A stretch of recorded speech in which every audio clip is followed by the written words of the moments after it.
ನಮಸ್ಕಾರ. ಮಹಾಭಾರತ ಚರ್ಚಾ ಕಾರ್ಯಕ್ರಮಕ್ಕೆ ಸ್ವಾಗತ. ನಾನು ಸ್ಮಿತಾ ರಂಗನಾಥ್. ಅಯೋಧ್ಯೆಯ ಪುಣ್ಯಭೂಮಿಯಲ್ಲಿ ಪ್ರಾರಂಭವಾಗಿ ಇಡೀ ದೇಶದಾದ್ಯಂತ ವ್ಯಾಪಿಸಿಕೊಂಡಿದ್ದ ಬರೋಬ್ಬರಿ 5 ಶತಮಾನಗಳ ಸಂಘರ್ಷದ ಯಾಗಕ್ಕೆ ಇವತ್ತು ಪೂರ್ಣಾಹುತಿಯ ಸಮಯ. ಭವ್ಯ ರಾಮ ಮಂದಿರದ ನಿರ್ಮಾಣ ಕಾರ್ಯ ಸಂಪನ್ನಗೊಂಡು ಇವತ್ತು ಧರ್ಮ ಧ್ವಜಾರೋಹಣ ಕಾರ್ಯ ನೆರವೇರಿಸಲಾಗಿದೆ. ಆ ಮೂಲಕ ರಾಮ ಮಂದಿರ ನಿರ್ಮಾಣ ಕಾರ್ಯ ಪೂರ್ಣಗೊಂಡಿದ್ದು ಭಕ್ತರ ದರ್ಶನಕ್ಕೆ ರಾಮ ಪರಿವಾರ ಸಿದ್ಧವಾಗಿದೆ. ಇನ್ನು ಇದೊಂದು ಕೇವಲ ಧಾರ್ಮಿಕ ಕಾರ್ಯಕ್ರಮವಾಗಿ ಮಾತ್ರ ಉಳಿದಿಲ್ಲ ಅನ್ನೋದಕ್ಕೆ ಅದೇ ವೇದಿಕೆಯಿಂದ ದೇಶದ ಪ್ರಧಾನಿ ನರೇಂದ್ರ ಮೋದಿ ಅವರು ಮಾತನಾಡಿ ಸಂದೇಶವನ್ನ ರವಾನಿಸಿದ್ದಾರೆ. ಸನಾತನ ಧರ್ಮದ ಏಕೀಕರಣದ ಅವಶ್ಯಕತೆ, ಹಾಗೆ ಗುಲಾಮಗಿರಿ, ದಾಸ್ಯದ ಮನಸ್ಥಿತಿ, ಕೀಳರಿಮೆ ಇದರಿಂದ ಹೊರಬಂದು ರಾಮ ರಾಜ್ಯವನ್ನ ಆದರ್ಶವಾಗಿರುವಂತಹ ಭಾರತವನ್ನಾಗಿ ಪರಿವರ್ತನೆ ಮಾಡುವಂತಹ ಸಮಯ ಸನ್ನಿಹಿತವಾಗಿದೆ ಅನ್ನೋ ಮಾತುಗಳನ್ನ ಅದೇ ರಾಮ ಮಂದಿರದ ಪ್ರಾಂಗಣದಲ್ಲಿ ನಿಂತು ದೇಶದ ಪ್ರಧಾನಿಗಳಾಡಿದ್ದಾರೆ. ಆದರೆ ರಾಮ ಭಾರತದ ಆದರ್ಶ ಪುರುಷ ಇರಬಹುದು, ರಾಮ ಮಂದಿರ ಭಾರತೀಯರ ಅಸ್ಮಿತೆಯ ಸಂಕೇತ ಆಗಿರಬಹುದು. ಆದರೆ ಇಲ್ಲೂ ಕೂಡ ರಾಜಕಾರಣ ಅನ್ನೋದು ಮಧ್ಯಪ್ರವೇಶ ಮಾಡಿಬಿಡುತ್ತೆ. ರಾಜಕಾರಣಿಗಳು, ಅದರಲ್ಲೂ ದೇಶದಲ್ಲಿ ವಿರೋಧ ಪಕ್ಷದ ಸ್ಥಾನದಲ್ಲಿ ನಿಂತಿರುವ ಕೆಲ ಪಕ್ಷಗಳು, ಪಕ್ಷದ ಪ್ರತಿನಿಧಿಗಳು ಇವತ್ತಿಗೂ ಕೂಡ ರಾಮ ಮಂದಿರ ಸುಪ್ರೀಂ ಕೋರ್ಟ್ನಿಂದ ಅನುಮತಿಯನ್ನ ಪಡೆದು ನಿರ್ಮಾಣವಾಗಿರುವ ರಾಮ ಮಂದಿರದ ಜಾಗದಲ್ಲಿ ಬಾಬ್ರಿ ಮಸೀದಿಯೇ ಇರಬೇಕಾಗಿತ್ತು ಅನ್ನೋ ವಾದವನ್ನ ಮಂಡನೆ ಮಾಡ್ತಿದ್ದಾರೆ. ಅಲ್ಲಿ ನಿರ್ಮಾಣ ಮಾಡ್ಲಿಕ್ಕಾಗೋದಿಲ್ವಾ? ಪರವಾಗಿಲ್ಲ, ನಾವು ನಮ್ಮ ನೆಲದಲ್ಲಿ, ನಮ್ಮ ರಾಜ್ಯದಲ್ಲಿ, ನಾವಿರುವ ಕ್ಷೇತ್ರದಲ್ಲಿ ಬಾಬ್ರಿ ಮಸೀದಿಯನ್ನು ನಿರ್ಮಾಣ ಮಾಡ್ತೀವಿ ಅಂತ ಹೊರಟಿದ್ದಾರೆ.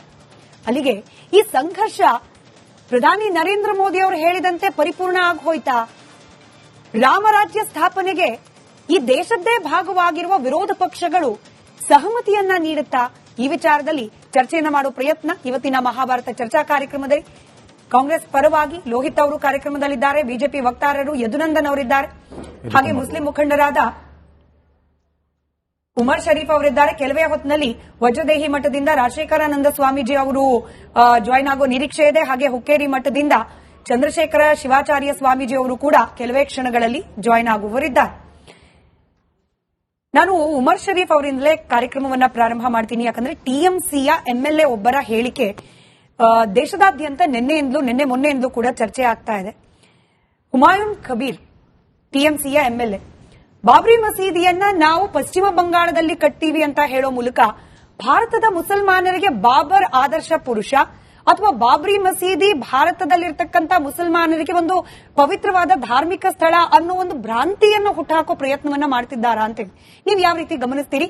ಬಾಬರ್ ಆದರ್ಶನ, ಬಾಬ್ರಿ ಮಸೀದಿ ಧಾರ್ಮಿಕ ಶ್ರದ್ಧಾ ಕೇಂದ್ರನ ಅಂತ ನೋಡಿ. ಹುಮಾಯೂನ್ ಕಬೀರ್ ಅವರು ಇದಕ್ಕೆ ಮುಂಚೆ ಕೂಡ ಇಂತಹ ಹೇಳಿಕೆ ಕೊಟ್ಟಿದ್ದಾರೆ, ಕಾಂಟ್ರವರ್ಷಿಯಲ್ ಸ್ಟೇಟ್ಮೆಂಟ್ ಕೊಟ್ಟಿದ್ದಾರೆ ಮುಂಚೆ ಕೂಡ. ಸೊ ಅವರ ಮಾತಿನಲ್ಲಿ ನಾವು ಎಲ್ಲರೂ ಮುಸಲ್ಮಾನರು ಅವರಿಗೆ ಬೆಂಬಲ ಕೊಡ್ತೀವಂತ ಒಂದು ಮಾತಿಲ್ಲ.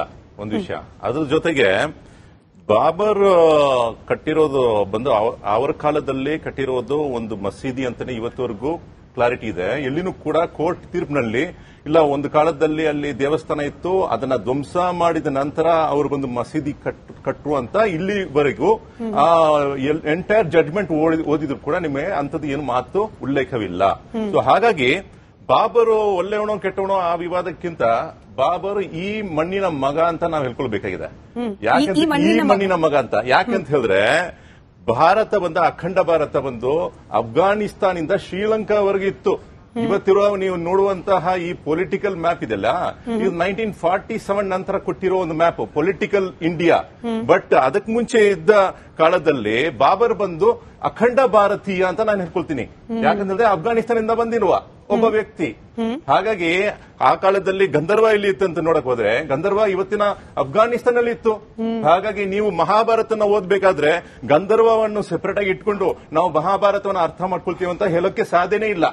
ಹಾಗಾಗಿ ಭಾರತೀಯ ಎನ್ನುವ ಇವತ್ತಿಗೆ ಇರುವ ಭಾರತಕ್ಕಿಂತ ಅವತ್ತಿನ ಕಾಲದ ಅಖಂಡ ಭಾರತೀಯ ಎನ್ನುವ ಒಂದು ಅಂಶವನ್ನು ಇಟ್ಟುಕೊಂಡಿರುವ ಒಬ್ಬ ವ್ಯಕ್ತಿ ಬಾಬರ್ ಅಂತ ನಾನು ಹೇಳ್ಕೊಳ್ತೀನಿ. ಸರಿ ಸರ್, ನಿಮ್ಮ ಮಾತಿನಲ್ಲಿ ಎರಡು ವಿಚಾರಗಳಿಗೆ ನನ್ನ ಆಕ್ಷೇಪ ಇದೆ. ನಿಮಗೆ ಹೆಚ್ಚಿನ ಮಾಹಿತಿ ಇದ್ರೆ ವಿವರಿಸಿ ಅಂತ ಹೇಳಿ ನೀವು ಹೇಳಿದ್ರಿ. ಸುಪ್ರೀಂ ಕೋರ್ಟ್ ನ ವರ್ಡಿಕ್ಟ್ ನಲ್ಲಾಗ್ಲಿ ಎಲ್ಲೂ ಕೂಡ ಮಂದಿರವನ್ನ ಕೆಡವಿ ಅಲ್ಲೊಂದು ಮಸೀದಿಯನ್ನ ಕಟ್ಟಲಾಯಿತು ಅಂತ ಉಲ್ಲೇಖ ಇಲ್ಲ ಅಂತ ಹೇಳಿ.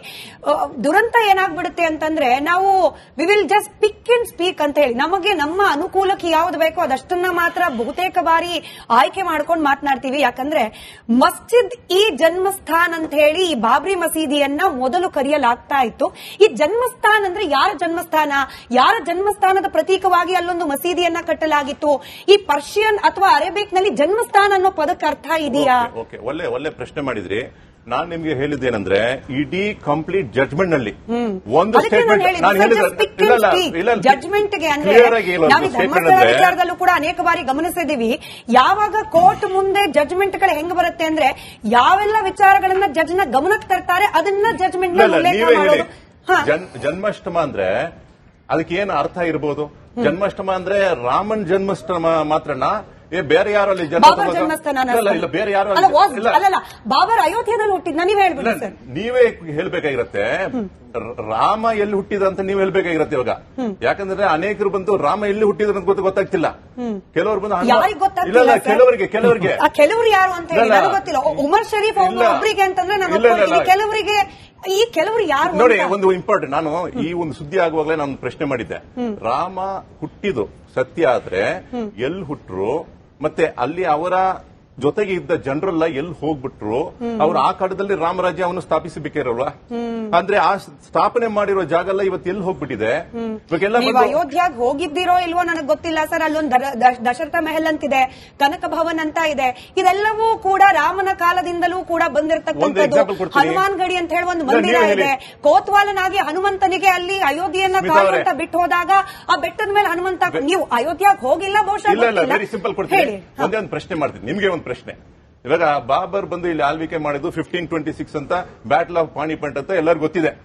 ಇದು ಇತಿಹಾಸದ ಒಂದು ಪುಟದಲ್ಲಿ ನೀವು ನೋಡಬಹುದು. ನನಗೆ ಅದೇ ರೀತಿ ಒಂದು ಮಾಹಿತಿ ಕೊಟ್ಬಿಡಿ. ರಾಮ ಹುಟ್ಟಿದು ಯಾವ ವರ್ಷ? ತ್ರೇತಾಯುಗ. ಪುರಾಣಗಳ ಇತಿಹಾಸ, ಹಿಸ್ಟ್ರಿ ಬೇಕು ನನಗೆ. ಹಿಸ್ಟ್ರಿ ಅಸ್ಮಿತೆಯನ್ನು ಪ್ರಶ್ನೆ ಮಾಡಿದಾಗ ನೀವು ಪುರಾಣಗಳನ್ನ ಈ ದೇಶದ ಇತಿಹಾಸ ಅಂತ ಒಪ್ಪದೇ ಹೋದ್ರೆ ನೀವು ದೇಶದ ಅಸ್ಮಿತೆಯನ್ನೇ ಒಪ್ಪಿಲ್ಲ. ಹಿಸ್ಟಾರಿಕಲ್ ರೆಕಾರ್ಡ್ ಕೊಡಿ. If you speak about historical records, I am sorry to say this, ಇದೇ ಬಾಬ್ರಿ ಮಸೀದಿಯ ಬಗ್ಗೆ I am really sorry to say this, ಕೆಲವರ ಧಾರ್ಮಿಕ ಭಾವನೆಗಳಿಗೆ ಅಪನಂಬಿಕೆನೋ ಅಥವಾ ಅವರಿಗೆ ಬೇಸರ ಆಗಿದ್ರೆ ಐ ಆಮ್ ರಿಯಲಿ ಸಾರಿ. ಅದನ್ನ ಹೇಳ್ತೀನಿ sir. If you want to speak about history, I will also speak about history. Babri ಬೇಡ ಅನ್ಬಾರ್ದು ಸರ್. ನೀವು ಕೇಳಿದ್ರೆ ನಾನು ಹೇಳ್ತೀನಿ, ಇದೇ ಬಾಬ್ರಿ ಮಸೀದಿ ಸರ್, ಬಾಬ್ರಿ ಮಸೀದಿ ಕೇಳಿಸ್ಕೊಳ್ಬೇಕು ಸರ್. ಈ ಬಾಬ್ರಿ ಮಸೀದಿ ನಿಮ್ಮದೇ ಪ್ರಶ್ನೆಗೆ ಇತಿಹಾಸದ ಪುಟದಿಂದಾನೇ ಉತ್ತರ ಕೊಡ್ತಾ ಇದ್ದೀನಿ. ಬಾಬರನ ಆತ್ಮಚರಿತ್ರೆ ಅದರಲ್ಲಿ ಬರೆದಂತಹ ಉಲ್ಲೇಖಗಳನ್ನ ಅಕ್ಬರ್ ನಂತರದಲ್ಲಿ ಟ್ರಾನ್ಸ್ಲೇಟ್ ಮಾಡಿದಾಗ Babri Masjid was not built in the memory of Babar, ಬದಲಾಗಿ ಆತನ ಪ್ರಿಯಕರನ ಕೇಳಿಸ್ಕೊಳ್ಬೇಕು ಸರ್, ಆತನ ಪ್ರಿಯಕರನ ನೆನಪಿನ ಆಧಾರದ ಮೇಲೆ ಕಟ್ಟಿದ ಮಾಸ್ಕ್ ಅಂತ ಹೇಳಿ sir. ಹೋಮೋಸೆಕ್ಸುಯಾಲಿಟಿ is Haram in Islam.